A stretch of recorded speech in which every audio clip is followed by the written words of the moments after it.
Hello friends, welcome to our channel. आज हम एक ऐसी चीज़ के बारे में बात करेंगे जिसके बारे में हम कभी नहीं सोचते। हम खाने के बारे में सोचते हैं, हम पतले कैसे हों उसके लिए हम क्या खाएं, हम हेल्दी कैसे रहें उसके लिए हम क्या खाएं।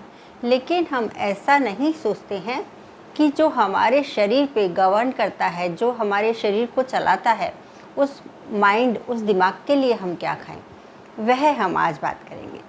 तो वह हमारे को क्या खाना चाहिए और क्यों खाना चाहिए, वह बहुत ज़रूरी है।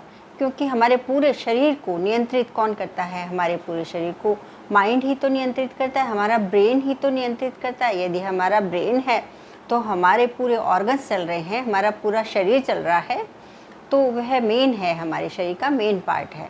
तो उसके लिए हम बच्चों को क्या खिलाएं और हम खुद क्या खाएं जिससे कि हमारा दिमाग, हमारा ब्रेन हमेशा एक्टिव रहे और बहुत शार्प रहे, जिससे कि डेली हम उसको खाएं, जिससे कि हमारे को किसी चीज़ की ज़रूरत नहीं हो, एक्स्ट्रा कोई मेडिसिन की ज़रूरत नहीं हो। तो ब्रेन के लिए सबसे महत्वपूर्ण क्या है? तो ब्रेन के लिए आप एप्रिकॉट है वह खा सकते हैं, जिसको जर्दालू बोलते हैं। वह एप्रिकॉट जो है वह आप ब्रेन के लिए बहुत अच्छा रहता है। आप अपने बच्चों को भी दीजिए और आप भी खाइए। फिर दूसरा है बादाम।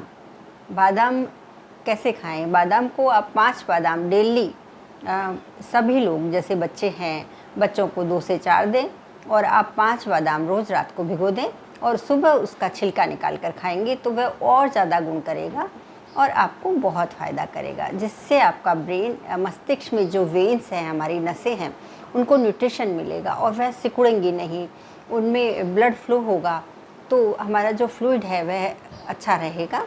तो उसके लिए आप बादाम खा सकते हैं। इसके अलावा आप अखरोट तो आप जानते ही हैं, जैसे हम अखरोट को खोलते हैं तो उसके अंदर डिज़ाइन भी हमारे मस्तिष्क के जैसी होती है, हमारे ब्रेन में जो होता है वह सेम वैसी होती है। तो वह आप दिमाग के लिए ज़रूर खा सकते हैं। तो वह आप 4 से 5 आप वह खा सकते हैं डेली। तो डेली आप ऐसा नियम बनाइए कि आप यह चीज़ें अपने बच्चों को और ख़ुद भी खाएं, तो आपका मस्तिष्क हमेशा तरोताज़ा रहेगा। आप कभी नहीं भूलेंगे आपको कोई भी जाए, क्योंकि जो हम खाते हैं उसी से हमारे जो रस हैं, सप्त रस, वह बनते हैं, हमारे रस बनते हैं हमारे शरीर में, जो हमारे शरीर को, और लास्ट में जो जैसे रक्त, रस, मांस, मेद, अस्थि, मज्जा, शुक्र, तो यह बनते हैं।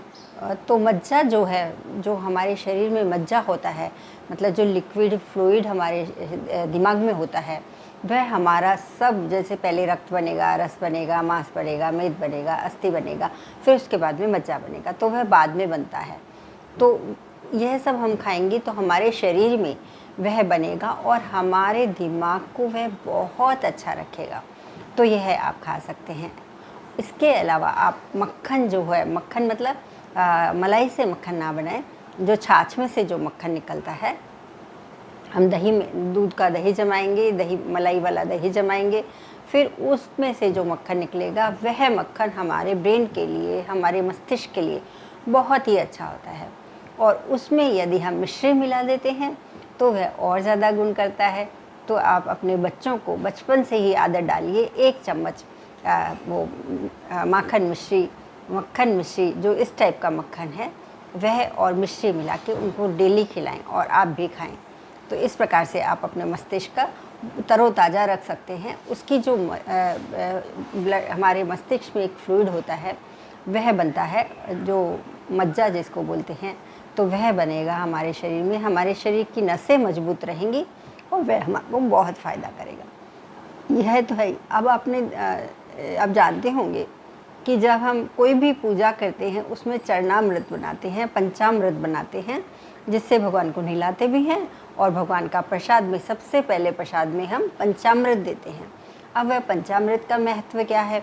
वह भी हमारे मस्तिष्क से जुड़ा है, क्योंकि उसमें जो 5 तत्व हम पदार्थ डालते हैं, दूध, दही, घी, शहद और साकर, मतलब चीनी, तो यह चीज़ें हमारे मस्तिष्क के लिए बहुत ज़रूरी होती है। उसमें हम ऊपर से तुलसी के दल और डाल देते हैं, तुलसी के पत्ते और डाल देते हैं, तो वह और ज़्यादा अच्छा होता है। तो कभी भी आप पंचामृत भगवान को बनाएं या खुद के लिए भी बना सकते हैं आप। तो इस प्रकार से 5 उसका वो बना सकते हैं। अब पंचामृत का वो सही मेज़रमेंट क्या है? आप जैसे कि 4 से 5 चम्मच दूध लें। दूध उसमें कच्चा डाला जाता है। उसके बाद में 1 चम्मच आप घी डालें उसमें, 1 चम्मच आप शहद डालें उसमें, 1 चम्मच आप दही डालें उसमें, और फिर एक चम्मच आप शक्कर डाल दें, मतलब शक्कर मतलब मिश्री, वह डाल दें आप उसमें। और उसके बाद में उसमें 5 तुलसी के पत्ते डाल दें और उसको मिक्स कर लें और उसको आप खाएं। वह एक ऐसा अनुपात में बताया गया है जिससे कि हमारा मस्तिष्क बहुत तेज़ हो जाता है। अब जैसा कि आयुर्वेद में कहा गया है कि आप मक्खन और या फिर घी और शहद को बराबर मात्रा में ना लें, लेकिन बराबर मात्रा में अगर हम अकेला लेते हैं बराबर मात्रा में तो वह पॉइजनस होता है। लेकिन यदि हम उसके साथ और द्रव्य मिला देते हैं तो वह हमारे को गुण करता है।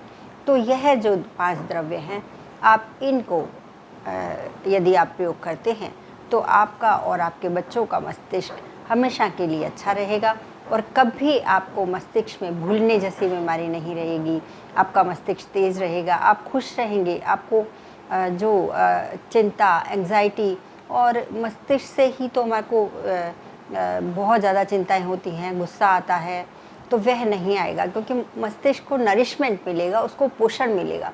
जब उसको पोषण मिलेगा तो वह बहुत अच्छे से कार्य करेगा, जो अच्छे से उसकी वेन्स में अच्छी तरह ब्लड फ्लो होगा और वह बहुत अच्छे से काम करने लगेगा। तो इससे उसको नरिशमेंट मिलने से वह अच्छा कार्य करेगा। कई बार तो हमारे मस्तिष्क में हमको नींद नहीं आना, वह बीमारी भी इससे ठीक हो जाएगी।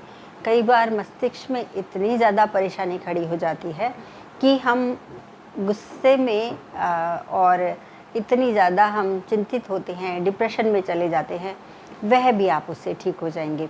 और कई बार तो हम एक दूसरे को मरने और मारने तक तैयार हो जाते हैं क्योंकि वह हमारे मस्तिष्क में खून नहीं पहुंच रहा है, मस्तिष्क को पोषण नहीं मिल रहा है, जिससे वह ठीक से कार्य नहीं कर रहा है और वह गलत विचार आ रहे हैं उससे, तो वह गलत विचार भी आपके नहीं आएंगे। तो इस प्रकार से आप मस्तिष्क के लिए मस्तिष्क को पूर्ण पोषण दें। वह पोषण बहुत ही ज़रूरी है हर एक के लिए और एकदम सिंपल है, जिससे आपको कोई नुकसान नहीं होगा।